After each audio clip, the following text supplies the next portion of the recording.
এটা হচ্ছে আমাদের মায়া পার্ক। আর এই যে বেঞ্চগুলো দেখতে পাচ্ছ, এই প্রত্যেকটা বেঞ্চ হচ্ছে এক একটা গল্প।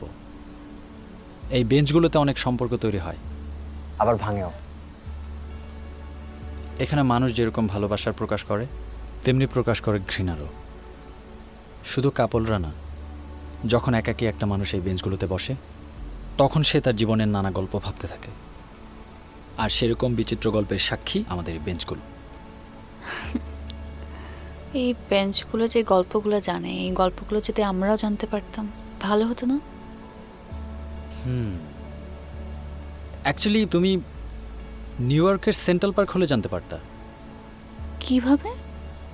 নিউ ইয়র্কের সেন্ট্রাল পার্কে ঠিক আমাদের মায়া পার্কের মতোই বেঞ্চ আছে, যে বেঞ্চগুলোতে খোদাই করে ছোট বোর্ড লাগানো যায়। আর ওই বোর্ডগুলোতে মানুষ তাদের জীবনের গল্প সংক্ষেপে লিখে রাখে। ইন্টারেস্টিং তো। হ্যাঁ, পার্কের রেসিডেন্টরাই এই কাজগুলো করে। অনেকে আবার এই বোর্ডগুলোর মাধ্যমে তাদের ভালোবাসার মানুষকে ভালোবাসার জানান দেয়। আমি বেশ কিছু গল্প নেটে সার্চ করে পড়েছিলাম, তুমি চাইলে আমি বলতে পারি। হুম।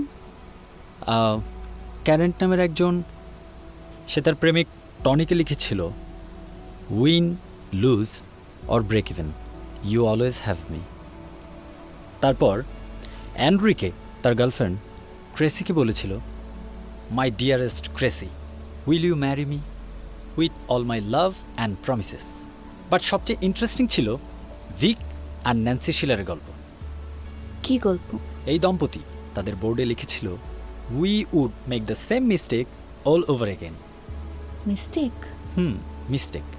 তারা ভুলের কথা কেন লিখেছিল? এখানে একটা গল্প আছে।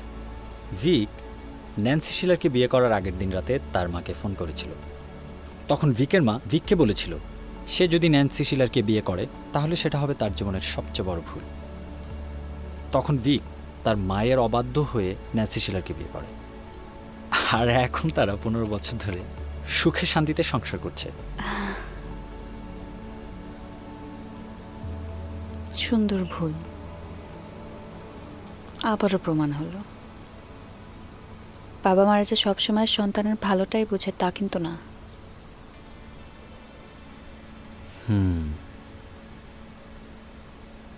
ইস, আমাদের মায়া পার্কের বেঞ্চেও যদি বোর্ড লাগানো যেত তাহলে আমরা আমাদের জীবনের গল্প লিখে রাখতে পারতাম।